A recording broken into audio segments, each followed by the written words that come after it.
المشاهدون الأكارم، أسعد الله أوقاتكم أينما كنتم من الفضائية الإريترية. نحييكم ونقدم نشرة مفصلة لظهيرة اليوم أصحابكم خلالها محجوب حامد، والبدء بالعناوين.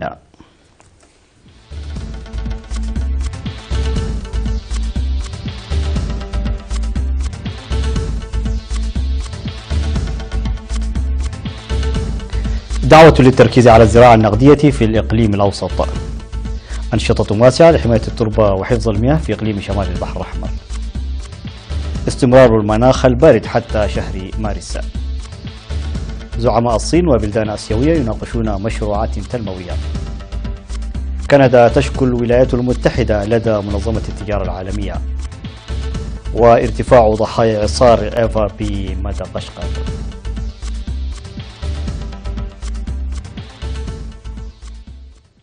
مرحبا بكم إلى تفاصيل النشرة. دعا وزير الزراعة السيد الرفايني برهي مزارعي الإقليم الأوسط على التركيز في الزراعة النقدية، وضعا في الاعتبار قلة المساحات الزراعية لضمان إنتاج الألبان واللحوم والخضر والفاكهة والدفع لحماية الموارد الطبيعية. وذكر المدير العام لقسم الزراعة والأراضي في الإقليم الأوسط السيد يماني أباي عن تنفيذ أعمال كبيرة لتوفير الغذاء والمياه للإنسان والماشية والانتقال من الزراعة التقليدية إلى الحديثة، مشيرا إلى أن الحملات الشعبية لحماية التربة وحفظ المياه ساعدت في رفع الإنتاج الزراعي. وأوضح التقرير المقدم عن وجود 126 سدا وعدد كبير من الحفائر قالبيتها تسع في مجملها 70 مليون متر مكعب من المياه في الإقليم، حيث يتم أسفل هذه السدود تنمية مساحة أكثر من 1525 هكتارا بالخضروات وحوالي 148 هكتارا بالفواكه. وأفاد التقرير إلى القيام بأنشطة ناجحة لتهجين الأبقار لرفع إنتاج الألبان وتوزيعها للمزارعين، وتنفيذ أنشطة مشجعي تربية النحل والدواجن وتنمية العلف الزراعي. من جانبه دعا حاكم الإقليم الأوسط اللواء رمضان عثمان أولياي في الكلمة التي ألقاها لدراسة الأراضي التي بالإمكان تنميتها وتطبيق إرشادات المهنيين الزراعيين واستكشاف السدود المطمورة بالطمي ومكافحة المزارعين للآفات الزراعية ومحاربة اقتلاع الأشجار وإدخال المواقد قليلة الاستهلاك للحطب.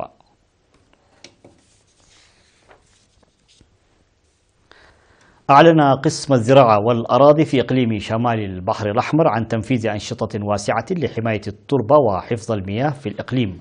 وقال مسؤول حماية التربة والمياه والتنمية المروية في المكتب الشاب حلو يوهنس إن حماية التربة وحفظ المياه عامل أساسي للتنمية الزراعية واستقرار التربة، مشيدا بالمشاركة الشعبية الكبيرة خاصة المرأة.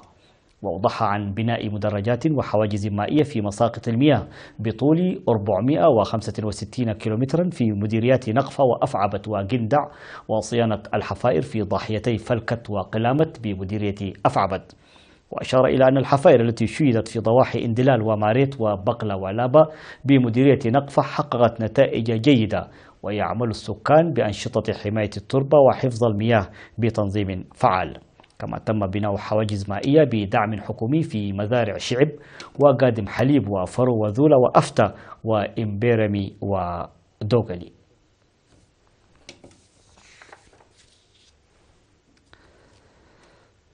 أعلن مسؤول هيئة الإرصاد الجوي السيد إسحاق فسها أن المناخ البارد الموجود حاليا قد يستمر حتى شهر مارس، وعلى المواطنين اتخاذ الحيطة اللازمة.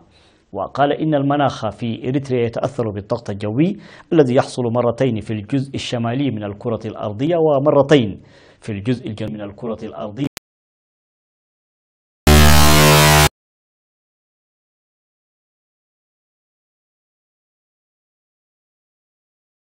مارس. وأوضح أن الشتاء الحالي يعتبر الأبرد مقارنة بالسنتين الماضيتين، وقد سجلت البرودة في شهر ديسمبر الماضي 4 درجات تحت الصفر و2 درجة تحت الصفر في شهر يناير الحالي.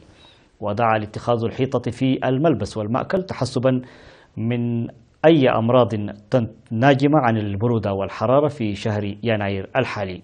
وأشارت هيئة الإرصاد الجوي إلى أن أدنى درجة حرارة سجلت خلال ال45 عاما الماضية كانت سنة 1085، حيث بلغت درجة الحرارة 6.5 درجة تحت الصفر، وتأتي درجة الحرارة 3.8 التي سجلت حاليا في المرتبة الخامسة لانخفاض درجة الحرارة.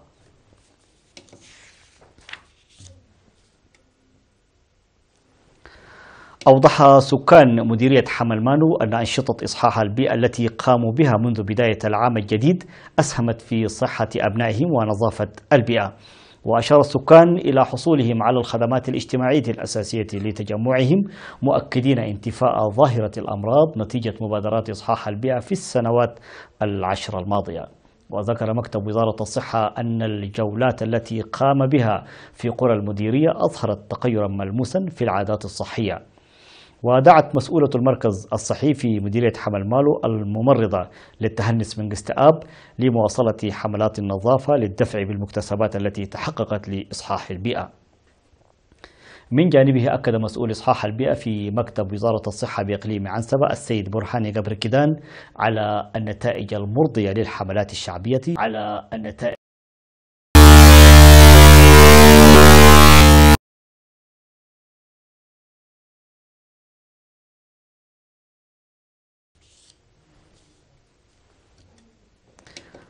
عبر سكان مديرية مايميني على مضاعفة جهودهم من أجل إكمال صيانة طريق مايميني عدي قرقيش في الوقت المحدد. وأكد السكان عن استعدادهم في الاجتماع الذي عقد لتقييم الأنشطة التي أنجزت في عام 2017 وبحث البرامج الموضوعة لعام 2018.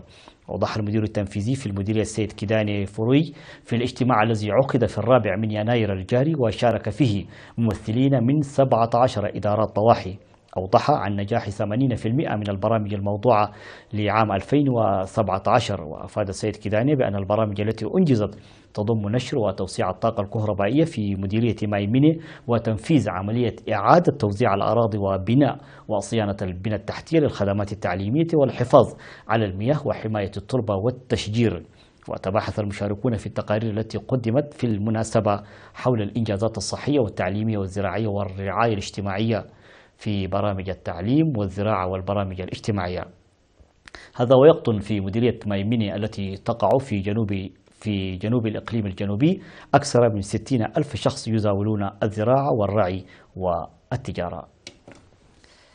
المشاهدون الأكارم، كان ذلك حصيلة أنباؤنا الداخلية. فاصل قصير ونوفيكم بالأنباء العالمية، كونوا معنا.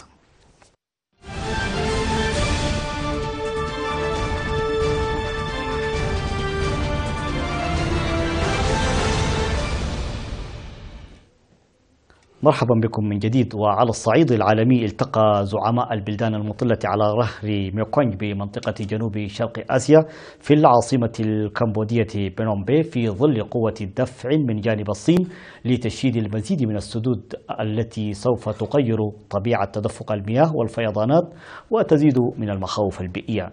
وترأس الاجتماع رئيس وزراء كمبوديا هون سين ورئيس وزراء الصين لي كيكيان، وانضم إليهما زعماء كل من تايلاند ولاوس وفيتنام وميانمار. واتفق الزعماء في بيان مشترك على تعزيز قدرات التواصل بين بلدانهم من أجل تسريع وتيرة التصنيع والتوسع العمراني والتكامل التجاري والمالي. وأكدوا أهمية تحقيق التعاون أكبر في مجالات إدارة الموارد المائية واستقلالها.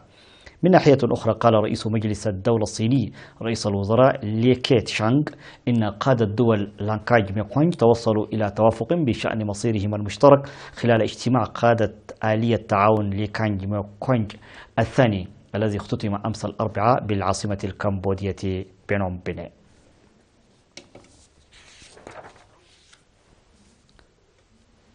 قدمت كندا شكوى إلى منظمة التجارة العالمية تتهم فيها الولايات المتحدة بانتهاك قواعد التجارة الدولية، وتستهدف الشكوى ممارسات أمريكية تتعلق بالتعريفات الجمركية المفروضة على ما يفترض أنها مساعدات وبيع منتجات بأقل من تكلفتها.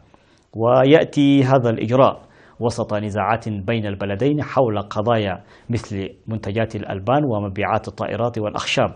وتشارك الدولتان أيضا في جهود حثيثة لإعادة التفاوض على اتفاقية التجارة الحرة لأمريكا الشمالية نافتا. وقد هدد الرئيس الأمريكي دونالد ترامب بالتخلي عن الاتفاق الذي يحدد شروط التجارة بين الولايات المتحدة والمكسيك وكندا.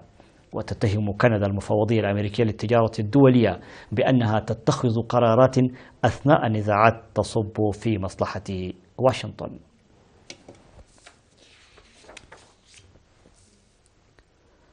أعلن مكتب الأمم المتحدة للشؤون الإنسانية عن ارتفاع حصيلة قتلى إعصار آفا إلى 33 شخصا جراء العاصفة التي اجتاحت في نهاية الأسبوع الماضي أنحاء من جزيرة مدغشقر الواقعة قبال السواحل شرق أفريقيا.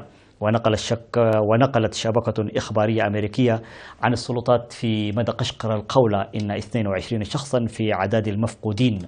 وضربت العاصفة الجانب الشرقي من الجزيرة الأفريقية الواقعة قبال السواحل موزمبيق مصحوبة بأمطار غزيرة ورياح عاتية قبل أن تتحرك بعيدا عن أراضيها. وتسببت العاصفة بفيضانات في العاصمة وفي مدينتي توماسينا الساحلية وتمتاف في شرق البلاد، مما أدى لترك عدد كبير من البيوت دون كهرباء، فيما قطعت الأشجار المتساقطة عددا من الطرق. وتتعرض مدغشقر لعواصف مدمرة بشكل دوري، ففي مارس الماضي تسببت العاصفة إيناو في مقتل 28 شخصا على الأقل.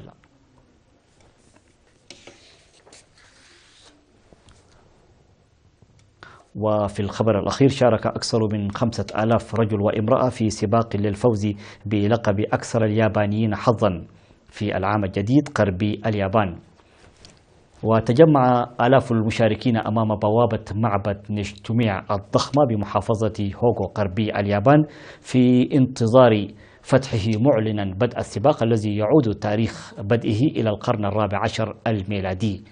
وبدأ السباق حيث تم قرع الطبول وفتحت بوابة المعبد الخشبية العملاقة لإطلاق العنان لحشود المتسابقين على الفوز بالسباق الذي يبلغ طوله 230 مترا في فناء المعبد.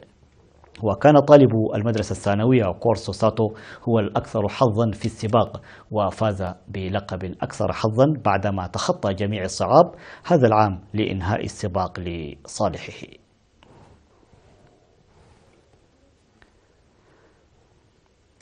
نهاية النشرة، شكرا على حسن المتابعة وإلى اللقاء.